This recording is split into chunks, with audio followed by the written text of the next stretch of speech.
প্রতি বছর জ্যৈষ্ঠ মাসের শুক্লপক্ষের দশমী তিথিতে গঙ্গা দশহরা পালিত হয়। গঙ্গা দশহরাকে আবার গঙ্গা অবতরণ নামেও জানা যায়। দর্শক বন্ধুরা, জ্যৈষ্ঠ মাসের শুক্লপক্ষের হস্তা নক্ষত্রযুক্ত দশমী তিথিতে গঙ্গা স্নান করলে 10 জন্মে অর্জিত পাপ ক্ষয় হয়।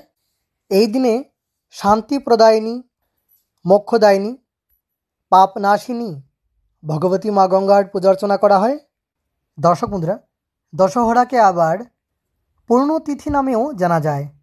পাপ নাশিনী, কলুষ নাশিনী ভগবতী মা গঙ্গার পৃথিবীতে অবতরণের ফলে রুক্ষ পৃথিবী হয়ে উঠেছিল শস্য শ্যামলা। দর্শক বন্ধুরা, আজকের এই পর্বে আলোচনা করব 2024 সালে 1431 বঙ্গাব্দে গঙ্গা দশহরার দিন, তারিখ এবং দিন পঞ্জিকা সহ শুভ সময়ক্ষণ নিয়ে। সময়সূচি স্ক্রিনে দেওয়া আছে, চাইলে স্ক্রিনশট নিতে পারেন। ভিডিওটি আপনার ভালো লাগলে লাইক করবেন, ভালো না লাগলে ডিসলাইক করবেন। আর যদি ভালো লাগে তাহলে অবশ্যই অন্যদের দেখার সুযোগ করে দিতে অবশ্যই ভিডিওটিকে শেয়ার করবেন। তাহলে আসুন এবার জেনে নেওয়া যাক 2024 সালে 1431 বঙ্গাব্দে গঙ্গা দশহরার দিন, তারিখ, শুভ সময়ক্ষণ। দর্শক বন্ধুরা, পহেলা আষাঢ় 1431 বঙ্গাব্দ 16 জুন 2024 ইংরাজি রবিবার দশহরা, শ্রী শ্রী গঙ্গা পূজা এবং শ্রী শ্রী মনসা দেবী পূজা। দশমী তিথি শুরু হবে 32 জ্যৈষ্ঠ 1431 বঙ্গাব্দ 15 জুন 2024 ইংরাজি শনিবার রাত্রি মধ্যরাত্রি 1টা বেজে 12 মিনিট পর্যন্ত থাকবে নবমী তিথি এবং তারপরেই শুরু হয়ে যাবে দশমী তিথি। দর্শক বন্ধুরা, পহেলা আষাঢ় 1431 বঙ্গাব্দ 16 জুন 2024 ইংরাজি রবিবার দশমী তিথি থাকবে রাত্রি শেষ রাত্রি 3টে বেজে 3 মিনিট 32 সেকেন্ড পর্যন্ত। হস্তা নক্ষত্র থাকবে সকাল 10টা 26 মিনিট 7 সেকেন্ড পর্যন্ত।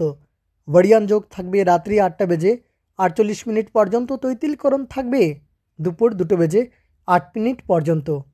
দুপুর 2টো বেজে 8 মিনিট পর্যন্ত থাকবে তৈতিলকরণ। দর্শক বন্ধুরা, এই বিশেষ দিনে সকাল 10টা বেজে 26 মিনিট 7 সেকেন্ডের মধ্যে হস্তা নক্ষত্রযুক্ত দশমী তিথিতে গঙ্গা স্নানে 10 জন্ম অর্জিত দশবিধ পাপক্ষয় ফলম অত্র কেবল দশমীং দশবিধ পাপক্ষয় কামনাইয়া গঙ্গায়াম স্নাতব্যাম। অর্থাৎ জ্যৈষ্ঠ মাসের শুক্লপক্ষের হস্তা নক্ষত্রযুক্ত দশমী তিথিতে স্নান করলে 10 জন্মে অর্জিত পাপ ক্ষয় হয় এবং সেদিন সকাল 10টা 26 মিনিট 7 সেকেন্ড পর্যন্ত থাকবে হস্তা নক্ষত্র। চেষ্টা করবেন এই সময়ের মধ্যে স্নান করার।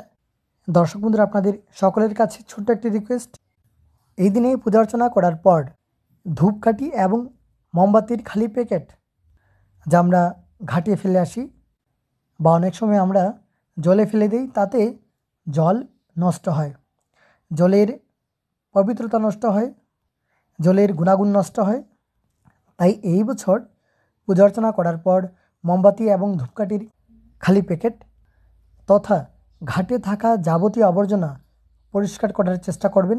তাতে অবশ্যই আপনি গঙ্গা স্নান করে যে পুণ্যফল অর্জন করবেন তার চেয়ে অধিক পুণ্যফল আপনার প্রাপ্ত হবে। তাই অবশ্যই চেষ্টা করবেন এই দিনে অন্তত এই কাজটুকু করার। তাতে আমাদের পুণ্যফল প্রাপ্ত হবে এবং পুণ্যফল প্রাপ্ত হওয়ার সাথে আমাদের নদীও পরিষ্কার থাকবে, মাটি প্রদূষণ এবং জল প্রদূষণ দুটোই কম হবে। তাই চেষ্টা করবেন অন্তত এই কাজটুকু করার।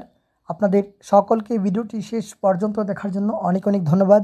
ভিডিওটি আপনার ভালো লাগলে অবশ্যই লাইক করবেন, তার সঙ্গে শেয়ার করবেন। আর প্রশ্ন থাকলে, যদি কোনো প্রশ্ন থাকে তাহলে অবশ্যই কমেন্ট করবেন। অতি সত্বর চেষ্টা করব কমেন্টের উত্তর দিয়ে দিতে। আবারও সবাইকে অনেক অনেক ধন্যবাদ ভিডিওটি শেষ পর্যন্ত দেখার জন্য।